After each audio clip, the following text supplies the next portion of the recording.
നമസ്കാരം പ്രിയപ്പെട്ടവരെ, എൻ്റെ ഈ ഒരു വീഡിയോ കാണുന്ന ഹൈന്ദവ മത വിശ്വാസികളുണ്ടെന്നുണ്ടെങ്കിൽ നിങ്ങൾ തീർച്ചയായിട്ടും ഇതിനൊക്കെ മറുപടി കൊടുക്കാൻ അർഹരായിട്ടുള്ള നിങ്ങൾ തന്നെയാണ്. കാരണം ഈ മലപ്പുറം ജില്ലയെക്കുറിച്ച് പറയുമ്പോഴത്തേക്ക് 100 നാവാണല്ലോ ഇവിടുത്തെ നല്ല ഹൈന്ദവ മത വിശ്വാസികൾക്ക്. നമ്മൾ വിട്ടിട്ട് ഈ മലപ്പുറം ജില്ലയിലേക്ക് പോയി ജോലി നോക്കുന്ന ഒരുപാട് ഗവൺമെൻറ് ഉദ്യോഗസ്ഥരുണ്ട് അന്യമത വിഭാഗത്തിൽപ്പെട്ടിട്ടുള്ള.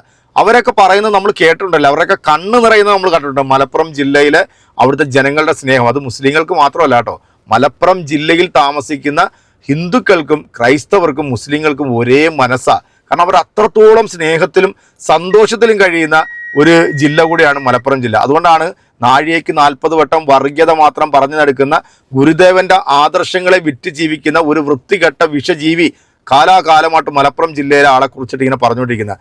ഈ തദ്ദേശ സ്വയംഭരണ തെരഞ്ഞെടുപ്പിൽ UDF വമ്പിച്ച വിജയമാണ് മലപ്പുറം ജില്ലയിൽ നിന്ന് നേടിയത്. അതായത് അവിടുത്തെ വർഗീയ ഫാസിസ്റ്റുകൾക്കൊന്നും ഒരു ഇടം പോലും കൊടുക്കാതെ അവിടുത്തെ UDF, അതായത് ലീഗും കോൺഗ്രസും ചേർന്നുകൊണ്ട് അവിടുത്തെ എല്ലാ പഞ്ചായത്തുകളും മുഴുവൻ തൂത്തുവാരി പിടിച്ചതൊക്കെ ഇവരെ പോലുള്ള വർഗീയവാദികൾക്ക് കുരുപൊട്ടിയിരിക്കുകയാണ്. കഴിഞ്ഞ ദിവസം ഈ വിഷം വമിക്കുന്ന വിശകല ഒരു പോസ്റ്റ് ഇട്ടായിരുന്നു. ആ പോസ്റ്റ് ഇങ്ങനെയായിരുന്നു: മലപ്പുറത്ത് എടവണ്ണയ്ക്കടുത്ത് കൊളപ്പാട് മഹാവിഷ്ണു ക്ഷേത്രത്തിലെ പ്രഭാത കീർത്തനത്തെ ചൊല്ലി UDF എന്ന് ആരോപിക്കുന്ന ചില ആളുകൾ ഈ അമ്പലത്തിന്റെ വാതിക്കൽ വന്നു നിന്നുകൊണ്ട് മുദ്രാവാക്യം വിളിച്ചു. അതായത് രാവിലെ ക്ഷേത്രത്തിൽ നിന്നും വരുന്ന ആ കീർത്തനം അത് നിർത്തലാക്കണം, അതിവിടെ വലിയ പ്രശ്നമാണ് എന്ന രീതിയിൽ ഈ വിഷകല, ഈ കേരളത്തിന്റെ കാളകൂട വിഷമായിട്ടുള്ള ഈ വൃത്തികെട്ട സ്ത്രീ ഇങ്ങനെ ഒരു പോസ്റ്റ് ഇട്ടപ്പോൾ അതെടുത്തുകൊണ്ട് ഇവിടുത്തെ സംഘപരിവാറും സനാതനികളായിട്ടുള്ള ചില വേട്ടാവളിയന്മാരും, കാരണം ഈ രാജ്യത്തിന് ഒരു ഗുണവുമില്ലാത്ത ചില പുഴുത്ത ജന്മങ്ങൾ ഈ പോസ്റ്റ് എടുത്തുകൊണ്ട് വന്നുകൊണ്ട് സോഷ്യൽ മീഡിയയിൽ സമൂഹ മാധ്യമങ്ങളിൽ ഇട്ട് വലിയ രീതിയിൽ തന്നെ അങ്ങോട്ട് ചർച്ച ചെയ്തു. അന്നേരമാണ് അടുത്ത ഒരു പോസ്റ്റുമായിട്ട് വരുന്നത്. ശബരിമല വിഷയവുമായി ബന്ധപ്പെട്ടിട്ട് ഏതോ ഒരു ക്ഷേത്രത്തിൽ ഒരു മുസ്ലിം പള്ളിയുടെ ഒരു രൂപം വെച്ചിരുന്നു. അവിടുത്തെ നല്ല മതവിശ്വാസികൾ, കാരണം ശബരിമലയിൽ പോകാൻ മാലയിടുന്നവരും ശബരിമലയിൽ പോകുന്നവരും അവിടുത്തെ അയ്യപ്പൻ്റെ ഏറ്റവും അടുത്ത സുഹൃത്തായിട്ടുള്ള വാവൂര് സ്വാമിയെ വണങ്ങിയിട്ടാണ് അവരെല്ലാം ശബരിമലയിൽ പോകുന്നത്. അതിന്നും അത് തന്നെയാണ് അവർ മുന്നോട്ട് പോയിക്കൊണ്ടിരിക്കുന്നത്. പക്ഷെ ഇവിടുത്തെ സംഘപരിവാറും ഈ പറയപ്പെടുന്ന വർഗീയ ഫാസിസ്റ്റ് ശക്തികളും ഇതിനെ അംഗീകരിക്കത്തില്ല. കാരണം ഇവിടെ മതസൗഹാർദ്ദം എന്ന് പറയുന്നത് ഇവർക്ക് ഇഷ്ടമുള്ളൊരു കാര്യമല്ല. ഈ നാറികളെ നമ്മുടെ ഈ കേരളത്തിൽ നിന്ന് തുടച്ചു നീക്കണം. ആ തുടച്ചു നീക്കിയില്ലെങ്കിൽ വലിയൊരു ആപത്ത് തന്നെ ആയിരിക്കും.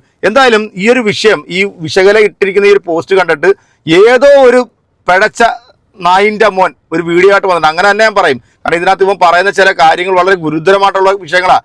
ഇതുപോലുള്ള വിഷജീവികൾ ഇടുന്ന പോസ്റ്റും എടുത്തുകൊണ്ട് വന്നിട്ട് ഇവിടുത്തെ ഹൈന്ദവനെയും ക്രൈസ്തവനെയും മുസൽമാനെയും തമ്മിൽ തല്ലിക്കാൻ വേണ്ടി വരുന്ന ഇതുപോലെ വിവരം കെട്ട ചില വിവരദോഷികൾ, അതായത് ഈ അണ്ടിമുക്ക് ശാഖയിൽ നേരം വെളുക്കുമ്പോൾ മറ്റേ അര ട്രൗസർ ഇട്ടിട്ട് വടിയും കറക്കാൻ പോകുന്ന വിവരം മാത്രമേ ഈ നാറികൾക്കൊക്കെ ഉള്ളൂ.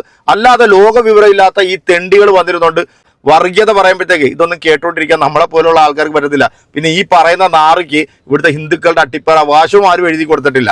അതുകൊണ്ട് തന്നെ ഈ വീഡിയോ നിങ്ങൾ മുഴുവനായിട്ടൊന്ന് കേട്ടതിന് ശേഷം മാത്രമേ നിങ്ങൾ കൃത്യമായിട്ട് ഇതിനുള്ള മറുപടി എൻ്റെ ഹൈന്ദവ സഹോദരങ്ങൾ ഇതുപോലുള്ള നാറികൾക്ക് നിങ്ങൾ മറുപടി കൊടുക്കണം. എന്തായാലും ആ വീഡിയോ ഒന്ന് കണ്ടുപോയിക്കോളൂ. ഇനി ക്ഷേത്രങ്ങളിൽ സുപ്രഭാതം പറ്റൂല കേട്ടോ. അത് UDF മുസ്ലിം ലീഗും കൂടെ തീരുമാനം എടുത്തിരിക്കുകയാണ്. മലപ്പുറത്ത് UDFന്റെ വിജയാഘോഷ പരിപാടിയിൽ ഇളവണ്ണ എന്നുള്ള പ്രദേശത്ത് മുസ്ലിം ലീഗും UDFും കൂടെ ചേർന്ന് തീരുമാനമെടുത്തു. ഇനി നാട്ടുകാർക്ക് ബുദ്ധിമുട്ടുണ്ടാവുന്ന സുപ്രഭാതം പാടില്ല. ആദ്യം വീഡിയോ കണ്ടതിന് ശേഷം ഞാൻ മറുപടി പറയാം. അമ്പലത്തിൽ വേണ്ടട്ടോ, പാട്ടവിടെ ഉച്ചത്തിൽ വേണ്ടട്ടോ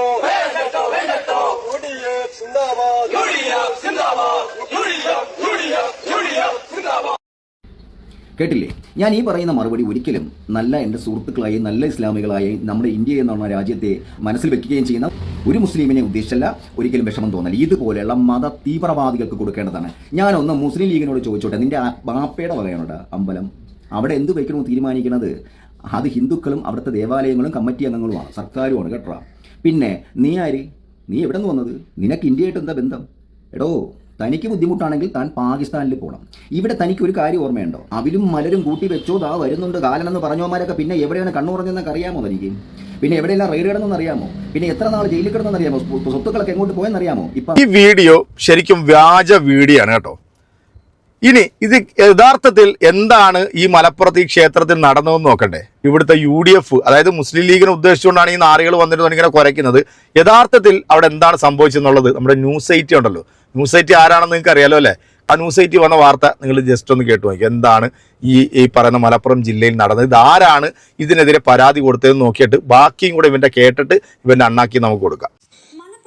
ക്ഷേത്രത്തിൽ പാട്ട് വെക്കുന്നതിനെതിരെ UDF എന്ന തരത്തിൽ സാമൂഹ്യ മാധ്യമങ്ങളിൽ നടക്കുന്ന വ്യാജ പ്രചാരണത്തിനെതിരെ മലപ്പുറം എടവണ്ണ കൊളപ്പാട് വിഷ്ണു ക്ഷേത്ര കമ്മിറ്റിയും പ്രദേശത്തെ UDF നേതൃത്വവും രംഗത്താണ്. വിഷയത്തിൽ എന്താന്ന് വെച്ചാല് കുറെ കാലങ്ങളായിട്ട് അമിതമായിട്ട് ശബ്ദത്തിൽ പാട്ട് വെച്ചിട്ട് ഞങ്ങളിവിടെ ജീവിക്കുന്ന ആളുകൾക്ക് ബുദ്ധിമുട്ടുണ്ടാക്കുന്ന ഒരു സിസ്റ്റമാണ് ഇവിടെ നടക്കുന്നത്. അത് ക്ഷേത്ര സമിതി മുഴുവൻ എന്ന് നമുക്ക് പറയാൻ പറ്റുന്നില്ല. അപ്പൊ ഞങ്ങൾ ഇതേപോലെ പല സമയത്തും അവരോട് നേരിട്ട് പറഞ്ഞു. എടവണ്ണ പോലീസ്, DGP വരെയുള്ള ഓഫീസേഴ്സിന് പരാതി കൊടുത്തു. അപ്പൊ പരാതി കൊടുക്കുമ്പം ഇവരെ കണ്ടമാനം പരാതി കൊടുത്ത് ഉപദ്രവിക്കുന്നു എന്നുള്ള രീതിയിലാണ് ഇവരുടെ ടോൺ വരുന്നത്. അവസാനം ഇപ്പം RDOയുടെ അടുത്ത് പരാതി കൊടുത്തതിന്റെ ഫലമായിട്ട് തഹസിൽദാർ അടുത്തുനിന്ന് 50 ഡെസിബലിന്റെ താഴത്തെ വെക്കാവൂ എന്ന് പറഞ്ഞിട്ട് ഇവര് ഓർഡർ കൊടുത്തിട്ടുണ്ട്. ഇവർ 50 ഡെസിബൽ ക്രമീകരിച്ചത് ആംപ്ലിഫയറിന്റെ മുകളിൽ സെല്ലോ ടൈപ്പ് ഒട്ടിച്ച് പകുതി വോളിയം കൺട്രോൾ ചെയ്തിട്ടാണ് വീഡിയോ കാണിച്ചു കൊടുത്തത്. യഥാർത്ഥത്തിൽ 50 ഡെസിബൽ എന്ന് പറഞ്ഞാൽ വളരെ ചെറിയ ശബ്ദമാണ്, ഞങ്ങൾക്ക് ബുദ്ധിമുട്ടുണ്ടാവില്ല. ആ രീതിയിൽ ക്രമീകരിക്കുന്നതിന് ഇവിടെ ഒരു ബുദ്ധിമുട്ടുമില്ല. അതായത് പല രീതിയിൽ സുഖമില്ലാത്ത അച്ഛനും അമ്മയും അതേപോലെ ചെറിയ കുട്ടിയൊക്കെ ഉള്ള വീടാണ്. അപ്പൊ ഇത്രയും 10-20 മീറ്റർ ഡിസ്റ്റൻസിൽ കിടക്കുന്ന ഈ ബോക്സ് നമുക്ക് ശല്യമാണെന്നുള്ളത് തന്നെയാണ് പറഞ്ഞത്. അതില് പാട്ട് വെക്കുന്നതിന് ഞങ്ങൾ എതിരല്ല, ഞങ്ങൾ വിശ്വാസമുള്ളവരാണ്. അവർ വിശ്വാസികളാണ്, വിശ്വാസമുള്ളവരാണ്, ഹൈന്ദവ മത വിശ്വാസികൾ. ഈ ക്ഷേത്രത്തിന്റെ തൊട്ടടുത്ത് കിടക്കുന്നവരാണ് ഈ പരാതി പറഞ്ഞത്. ഇത് വാർത്ത വന്നപ്പോൾ വിഷകലയെ പോലുള്ള വിഷജീവികൾ ഇതിനെ ഈ നാട്ടിലെ സമാധാനം കളയാൻ വേണ്ടി ഇത്തരത്തിലുള്ള വാട്സപ്പ് യൂണിവേഴ്സിറ്റിയിൽ നിന്ന് ഈ സാധനമൊക്കെ ഇതുപോലുള്ള പരനാറികളുണ്ടല്ലോ, വേട്ടാവളിയന്മാർ, രാജ്യത്തിന് ഒരു ഗുണവുമില്ലാത്ത വെറും പരമനാറികൾ, ഇവന്മാർ ഇവിടുത്തെ ഹിന്ദുവിനെ മുസ്ലിമിനെ തമ്മിൽ തല്ലിക്കാൻ വേണ്ടി ശ്രമിച്ചുകൊണ്ടിരിക്കുക. എന്നാൽ ഈ ന്യൂസ് നിങ്ങൾ കേട്ടപ്പോൾ നിങ്ങൾക്ക് കാര്യങ്ങൾ വളരെ വ്യക്തമായിട്ട് മനസ്സിലായി എന്നാണ് എനിക്ക് തോന്നുന്നത്. നിങ്ങൾ കാണുന്നുണ്ട് ആ ഒരു വീഡിയോക്കകത്ത് കോളാമ്പിയാണ് അതിനകത്ത് വെച്ചിരിക്കുന്നത്. കോളാമ്പി നിരോധിച്ചിരിക്കുന്ന സംഭവമാണ്. ഇപ്പോൾ എല്ലായിടത്തും ബോക്സ് ആണ് വെച്ചിരിക്കുന്നത്. ഇനി ഇത് ഏതെങ്കിലും പള്ളി കമ്മിറ്റിയോ ഏതെങ്കിലും മുസ്ലിങ്ങളോ ആണോ ഈ പരാതിയായിട്ട് പോയത്? അല്ല. ഇതിനു മുമ്പ് കൊല്ലം ജില്ലയിൽ ഒരു സംഭവം എൻ്റെ ശ്രദ്ധയിൽപ്പെടുകയാണ്. അതിനെക്കുറിച്ചിട്ട് ഞാനൊരു വീഡിയോ നേരത്തെ ചെയ്തിട്ടുണ്ടായിരുന്നു. ഇതുപോലെ ഒരു ക്ഷേത്രത്തിന്റെ തൊട്ടടുത്ത് കിടക്കുന്ന ഒരു യുവാവ് സൗണ്ട് ഇച്ചിരി കുറച്ച് വെക്കാൻ പറഞ്ഞതിന്റെ പേരിൽ അവിടുത്തെ സംഘപരിവാർ പരമനാറികൾ സാധാരണ ഒരു ഹൈന്ദവ സഹോദരന്റെ മൂക്കിടിച്ച് പരത്തിയത് നമ്മളെല്ലാവരും കണ്ടല്ല. ആ വീഡിയോ ഇപ്പോഴും നമ്മുടെ കയ്യിലുണ്ട്. ആ വീഡിയോ ഒരു പ്രാവശ്യം ഞാൻ അപ്ലോഡ് ചെയ്തപ്പോഴത്തേക്ക് അത് വയലൻസ് ആണ്, കാരണം ബ്ലഡ് ഇങ്ങനെ ഒലിക്കുന്ന ഒരു വീഡിയോ ആയിരുന്നു. വയലൻസ് ആയതുകൊണ്ട് അത് റിമൂവ് ചെയ്ത് കളയുകയും ചെയ്തിട്ടുണ്ട്. അത് നമുക്ക് കാണിക്കാൻ പറ്റില്ല. അപ്പം അത്തരത്തിലുള്ള തെമ്മാടിത്തരങ്ങൾ ചെയ്യുന്ന ഈ പരനാറികൾ ഇവിടെ വന്നിരുന്നുകൊണ്ട് ഇങ്ങനെ കുരച്ചുകൊണ്ടിരിക്കുക. അപ്പൊ ഇവനെ പോലുള്ള നാറികൾക്കൊക്കെ നമ്മൾ മറുപടി കൊടുക്കേണ്ടേ? മറുപടി കൊടുത്തേ പറ്റത്തുള്ളൂ. ഇത് കൊടുക്കേണ്ടത് ഇവിടുത്തെ നല്ല മതവിശ്വാസികളായിട്ടുള്ള ഹൈന്ദവർ തന്നെയാണ്. കാരണം മലപ്പുറം ജില്ലയിലെ മതസൗഹാർദ്ദം കണ്ട് കുരുപൊട്ടി ഒലിക്കുന്ന ഈ പരനാറികൾ, ഇവർക്ക് ഈ സംഘപരിവാറിനോ അല്ലെങ്കിൽ ഈ കാസായിക്കോ അല്ലെങ്കിൽ വർഗീയത പറഞ്ഞടക്കുന്ന ഏത് നാറികളാണേലും കൊള്ളാം, മലപ്പുറം ജില്ലയിലെ മനുഷ്യരുടെ മനസ്സ് കീഴടക്കാൻ ഇവർക്ക് സാധിക്കത്തില്ല. അതാണ് ഈ തദ്ദേശ സ്വയംഭരണ തെരഞ്ഞെടുപ്പിൽ നമ്മളെല്ലാവരും കണ്ടതല്ലേ. തൂത്തുവാരി മുസ്ലിം ലീഗും കോൺഗ്രസും അവിടുത്തെ കംപ്ലീറ്റ് സീറ്റ് അങ്ങ് വാരി എടുത്തു എന്നുള്ള. അപ്പം വർഗീയത പറയുന്നവരെ അവിടുത്തെ മനുഷ്യർ അകറ്റി നിർത്തുന്ന കാഴ്ചയാണ് നമ്മൾ കാണുന്നത്.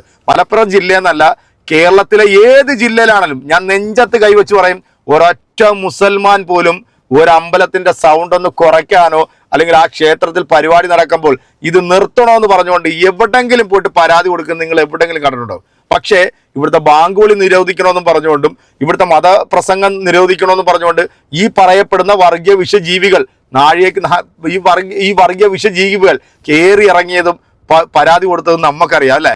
വിശ്വസിക്കാൻ കൊള്ളാത്ത ഒരു വിഭാഗമാണ് സംഘിയോളികൾ എന്നുള്ളത്. അത് ഞാൻ 100 വട്ടം ഞാൻ ഇങ്ങനെ പറഞ്ഞുകൊണ്ട് തന്നെ ഇരിക്കും. എൻ്റെ പ്രിയപ്പെട്ട പ്രേക്ഷകരെ, ഇതുപോലുള്ള നാറികൾക്ക് മറുപടി കൊടുക്കാൻ യോഗ്യരായിട്ടുള്ളത് ഈ വീഡിയോ കാണുന്ന നിങ്ങൾ തന്നെയാണ്. മലപ്പുറം ജില്ലയെ തകർക്കാനും ഇവിടുത്തെ മതസൗഹാർദ്ദം തകർക്കാനും ഈ വർഗീയവാദികളെ കൊണ്ട് സാധിക്കത്തില്ല. അതിൻ്റെ ഒരു ഊത്തലും കുരുപൊട്ടലുമാണ് ഇങ്ങനെ വന്നിരുന്നുകൊണ്ട് കരഞ്ഞ് തീർക്കുന്നത്. മുന്നിൽ അറിയിക്കുക. അടുത്തൊരു വീഡിയോ കാണാം.